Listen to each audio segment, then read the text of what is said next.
Narito na ang mga malaking balitang Central Luzon ngayong araw.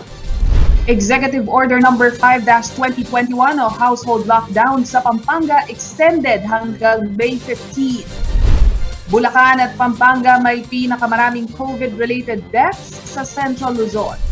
Isang punerarya sa San Fernando aminadong may pila na rin sa kanilang crematorium dahil sa COVID-19 surge. At Chevalier School tuloy ang operasyon matapos ang land lease issue. Maya Pabay, Pampanga, magandang gabi Central Luzon. Ako si Nicolette Henson Hizon. Narito na ang mga nauuna at tinutupang balita ng CLTV News. Higit 1,900 na ang bilang ng mga namamatay sa gitnang Luzon dahil sa COVID-19. Sa mga probinsya ng Bulacan at Pampanga na talang pinakamataas na bilang ng mga nasawi dito sa rehiyon. Kaya naman ang bawat LGU kanya-kanya ng diskarte upang maiwasan ang pagkalat ng nakamamatay na coronavirus. Si Rayel Pawid ang may ulat. Mahigit isang taon na nang magsimula ang COVID-19 pandemic. Maraming Pilipino na ang namatay dahil sa naturang sakit. Dito sa Central Luzon, nangunguna ang Bulacan at Pampanga sa mga probinsyang may pinakamaraming COVID-19 related deaths. Base sa April 29 COVID-19 bulletin ng rehiyon, tumungtong na sa 753 ang bilang ng mga nasawi sa Bulacan dahil sa COVID-19. Habang 482 naman ang sa Pampanga. Sa kabuuan, 1,908 ang total death sa gitnang Luzon. 2.3% ang case fatality rate sa Central Luzon. Di hamak na mas mataas kumpara sa national rate na 1.67%. Ibig sabihin, nasa 2 sa bawat 100 na tinatamaan ng COVID-19 sa rehiyon ang nasasawi. Samantala, Pampanga at Bulacan din ang may pinakamataas na naitalang bagong kaso sa loob lamang ng isang araw. Nitong April 29, parehong lumampas sa 200 mark ang daily cases ng dalawang probinsya. 283 ang sa Bulacan at 212 ang sa Pampanga. Patuloy namang iiral ang Modified Enhanced Community Quarantine sa Bulacan hanggang May 14. Sa Pampanga naman, inirekomenda na ng mga alkalde sa provincial government ang pagkakaroon ng extension sa umiiral na household lockdown upang makontrol daw ang labis na pagkapuno ng mga medical facility. Samantala, karagdagang 23 antigen machines at 17,500 test kits ang ipinamahagi ng Pampanga Provincial Government sa mga munisipalidad at syudad nitong mga nakalipas na araw. Paglilinaw ng provincial government, dadaan pa rin sa confirmatory RT-PCR test ang mga magpopositibo sa antigen test bago ideklarang COVID-19 positive ang pasyente. Rainiel Pawid, CLTV News. Inanunsyo ng Clark International Airport na hindi muna papapasukin sa bansa ang mga manggagaling sa India o may travel history sa India sa nakalipas na 14 na araw. Ito'y alinsunod na rin sa inilabas na Resolution Number 112 ng IATF. Naging epektibo ang naturang resolusyon simula 12:01 ng umaga April 29 at ito ay hanggang May 14. Sa pagbabalik ng CLTV News Executive Order Number 5-2021 o Household Lockdown sa Pampanga, extended hanggang May 15. At isang punerarya sa San Fernando aminadong may pila na rin sa kanilang crematorium dahil sa COVID-19 surge. Magbabalik ang CLTV News.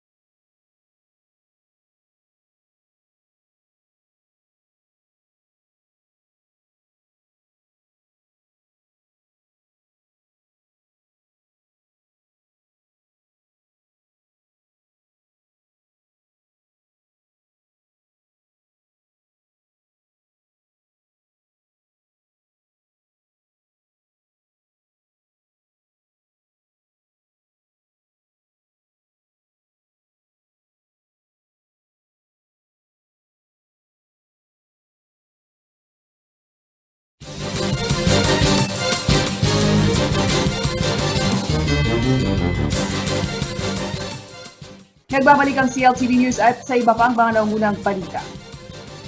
Extended ang Executive Order Number 5-2021 o ang household lockdown sa Pampanga hanggang May 15, 2021. Kabilang sa mga dahilan ng naturang hakbang ng provincial government ay ang pagkapuno ng mga healthcare facilities matapos pumalo sa critical risk level ang COVID-19 ICU beds sa lalawigan. Narito ang detalye.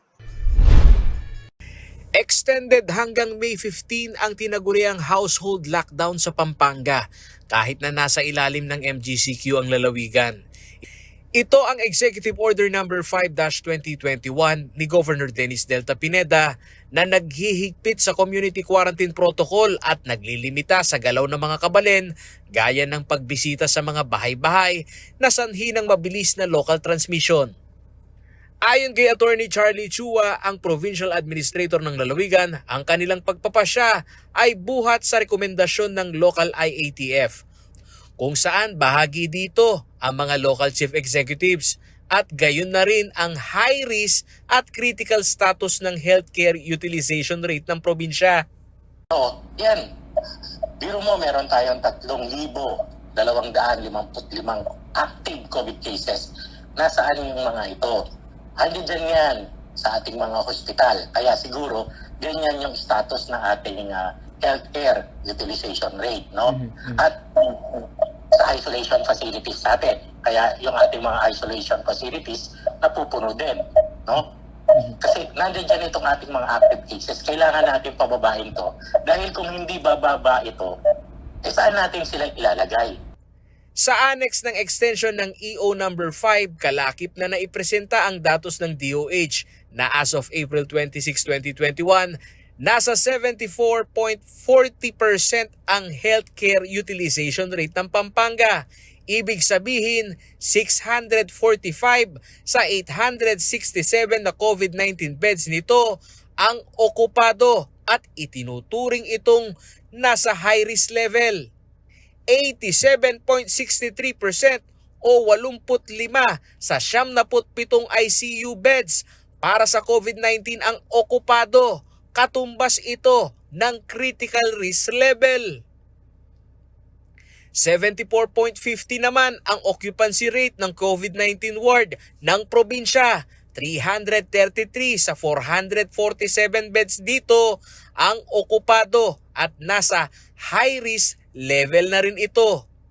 221 naman sa 323 isolation beds ng Pampanga ang okupado rin. Katumbas ito ng 68.73% occupancy rate na nasa moderate risk level.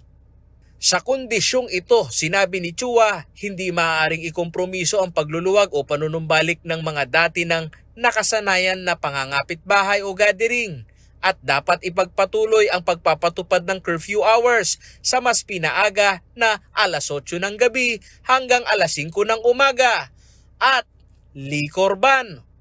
Paliwanag ni Chua, ang EO No. 5 ay hindi mahigpit na lockdown gaya ng MECQ. Hindi naman yung EO No. 5 natin, yung iba mali yung interpretasyon, no? Sinasabi may lockdown sa probinsya. Walang lockdown sa probinsya. Pinapayagan natin makapag-operate lahat ng mga establishment allowed under MGCQ, no? Yung mga establishment na allowed, pwede naman mag-operate yan. Yung mga trabahador, workers, maging buntis man yan o may comorbidities yan, pagka magtatrabaho ka, allowed ka naman lumabas. Sinabi ni Chua, ang deliberasyon ng extension ng EO ay buhat din sa kahilingan ng mga alkalde sa Pampanga at konsultasyon sa mga business sector. Household lockdown ang ginagamit na termino noon ni Governor Pineda para hikayatin ang mga kabalen na protektahan ang kanilang pamamahay. Kalimitan daw kasi sa mga kaso ng hawaan ay mula sa pagbisita sa bahay-bahay tuwing may salo-salo o okasyon. Huwag muna kayong magtumanggap, sabi nga ni Gob, household lockdown, protektahan nyo yung inyong pamamahay. Huwag kayong tumanggap ng bisita na hindi naman membro ng inyong household. Kasi ang nakikita natin dito, yung pag-spread, no, ng virus na to, nanggagaling na dyan, pamilya na yung tinatamaan. Paulo G. Santos, CLTV News. Hindi lamang ang mga hospital at isolation facilities ang overloaded ngayong may COVID-19 surge sa Pampanga. Inamin sa CLTV News team ng isang punerarya na dahil sa laki ng bilang ng mga nasasawi nitong buwan ng Abril, kung minsan sila na ang tumatanggi sa pamilya ng mga naulila ng nasawing COVID-19 patients. Narito ang ulat.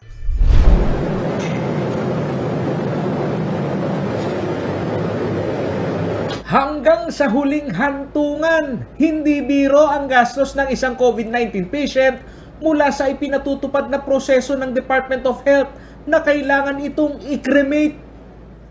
Ayon kay Jaime Dungca, ang Operations Officer ng Good Shepherd Memorial Park, hindi na maibababa ang presyo ng serbisyong ito dahil bago pa pumasok ang pandemya, ang regular rate na 30,000 piso ay naging standard na presyo. Yung pricing namin is hindi po siya nag-iba. COVID or not, 30,000 po siya, and then meron yung discount sa mga senior or PWD. Yung 30,000 magiging 21,428.57. Sa presyuhang ito, kahit na in demand ngayong pandemya ang cremation, kwento ni Jamie, kahit gusto nilang kumita, pumapalag na rin sila kung minsan.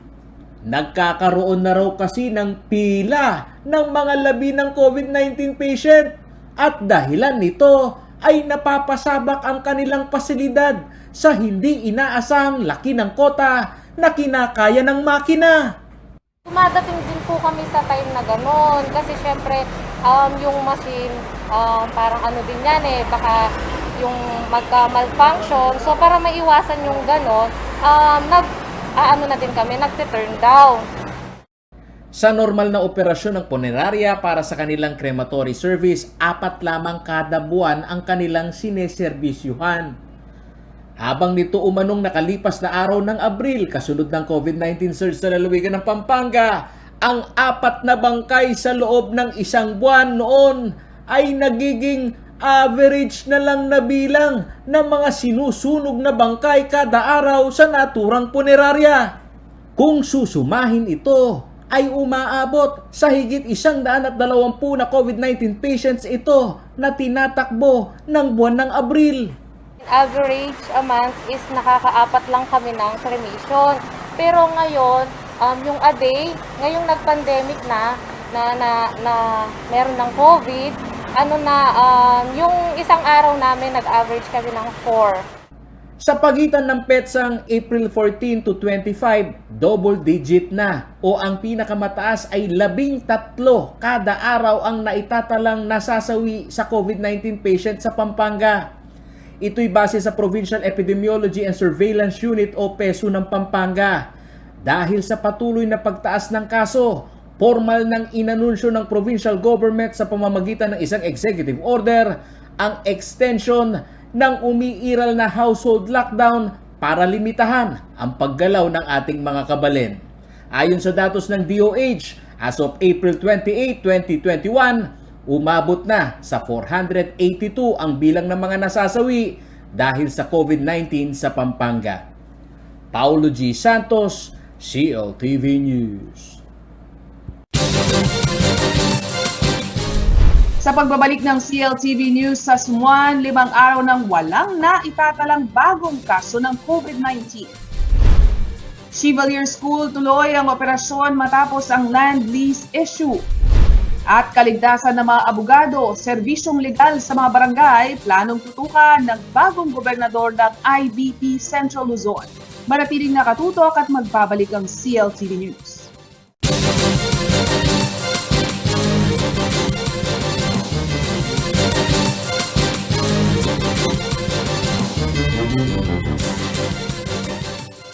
Nagbabalik ang CLTV News at sa iba pang mga naunang balita. Bagamat isa ang lalawigan ng Pampanga sa mga probinsyang patuloy na tumataas ang bilang ng active cases ng COVID-19, ang coastal municipality nito na sa Sumuan, 5 araw nang walang naitatalang bagong kaso. Ito rin ang bukod tanging LGU na single digit na lamang ang binabantayang aktibong kaso. Si Rainiel Pawid ang may balita. Sa kabila ng tumataas na kaso ng COVID-19 sa lalawigan ng Pampanga, kapansin-pansin naman ang pagbaba ng kaso sa bayan ng Sasmuan. Sa loob kasi ng 5 magkakasunod na araw ay walang naitalang bagong kaso ng COVID-19 sa naturang coastal town. 0 ang kanilang daily cases sa inilabas na COVID tally ng Sasmuan Rural Health Unit simula April 24 hanggang April 29. Sa kasalukuyan, napababa na rin nila sa 7 ang kanilang aktibong kaso. Ang Sasmuan din ang bukod tanging LGU na may single-digit COVID active case sa buong Pampanga. Sa opisyal na pahayag ng RHU Sasmuan, pinaalalahanan nila ang kanilang nasasakupan na patuloy na sundin ang health protocols. Ang pananatili sa tahanan kung wala namang essential activity ang nakikita rin nilang susi upang maging COVID-free ang kanilang bayan. 8 sa 12 barangay ng Sasmuan ang itinuturing na COVID-free. Tanging ang mga barangay ng Malusak, San Pedro, Poblacion at Santo Tomas ang may naitalang kaso ng coronavirus. 122 ang confirmed cases sa bayan, 104 sa bilang ay gumaling na, 11 ang namatay at may 51 ang natukoy bilang persons under monitoring o PUM. Rainiel Pawid, CLTV News. Sa iba pang balita, matapos ang 5 taong pakikibaka sa land lease issue, pinabura ng Korte at Angeles City Council ang pagpapatuloy ng operasyon Civil Year School. Nagsimula na ring tumanggap ng enrollees ang paaralan para sa school year 2021-2022. Si Rainiel Pawid ang may detalye. We once again bestow the honors. We also thank you for all the people you have sent. Bago magtapos ang Abril, nagsimula ng tumanggap ng enrollees para sa school year 2021-2022 ang kontrobersyal na Chevalier School sa Angeles City. Students are now allowed to enroll for school year 2021-2022. Nasa 5 taon ding mariing pinagtalunan sa konseho ang 3-hectare property na kinatitirikan ng paaralan. Hindi na kasi ito nakakuha ng bagong land lease contract sa Archdiocese of San Fernando na siyang may-ari ng lote. Una nang sinabi ni San Fernando Archbishop Florentino Lavarias na hindi nila kukuhanin ng paaralan bagkus ang kinatatayo ang lote lamang nito. Dagdag pa niya handa silang bayaran ang struktura ng eskwelahan. Base sa 1958 contract, ipinaupa ang lupa sa Missionary of Sacred Heart para maging seminaryo. Sa kasalukuyan, wala ng seminaryo at tanging elementary at high school na lamang ang nakatayo sa nasabing lugar. Subalit ngayong taon ay kinatigan ng Angeles City Council ang desisyon ng Regional Trial Court Branch 58 upang magpatuloy ang operasyon ng paaralan. 4 na resolusyon ang naipasa ng City Council na siyang magpapatibay upang maisalba ang paaralan. Kanilang isinaalang-alang ay ang constitutional rights ng mga mag-aaral na maapektuhan sa oras na magtigil operasyon ang Chevalier School. Malaking bagay raw ang pagpapatuloy ng paaralan para sa magandang educational system ng lalawigan. We need the school. Ilan na lang po ang Catholic schools sa ating probinsya ng Pampanga. Ang Chevalier School po has been here in Angeles City for the past 60 years. It has become an institution and as a center of learning. 1976 pa na magsimulang tumanggap ng mga lalaking grade 5 at grade 6 students ang Chevalier School. 1987 nang makumpleto ang elementary curriculum ng paaralan. 1991 nagbukas na rin sila para sa kindergarten at preparatory students. Kalaunay tumanggap na rin sila ng mga babaeng mag-aaral. Sa ngayon, dahil sa naging desisyon ng Korte at City Council na isalba ang pag-aaral ng 1,300 na estudyante at 89 na empleyado ng paaralan. Rainiel Pawid, CLTV News. Kabilang umano sa mga planong tutukan ng bagong halal na gobernador ng Integrated Bar of the Philippines, Central Luzon, ang pagtitiyak ng kaligtasan ng mga nasa legal profession at maging ang pagbibigay serbisyong legal sa barangay level. Simula kasi Hunyo ng taong 2016, umabot na sa mahigit 50 wes, piskal at abogado sa buong bansa ang napaslang. Si Paolo G. Santos ang may ulat. Naniniwala ang bagong halal na governor ng Integrated Bar of the Philippines Central Luzon na si Attorney Paul Maglalang na doble hamon ang kinahaharap ng mga abogado sa panahon ngayon. Liban kasi sa banta ng COVID-19 pandemic, may banta rin para sa kaligtasan ng mga tagapagtaguyod ng batas. Lalong-lalo na sa mga abogado rin. Alam mo naman na minsan napapahamak din yung mga abogado. Marami na rin na nadidisgrasya. Kung hindi man sa sakit, may mga nananadya na dumisgrasya sa mga abogado. Batay sa tala ng National Union of People's Lawyer o NUPL, hindi bababa sa 57 judge, prosecutor at lawyer ang pinatay sa ilalim ng Administrasyong Duterte mula June 2016 hanggang January 2021.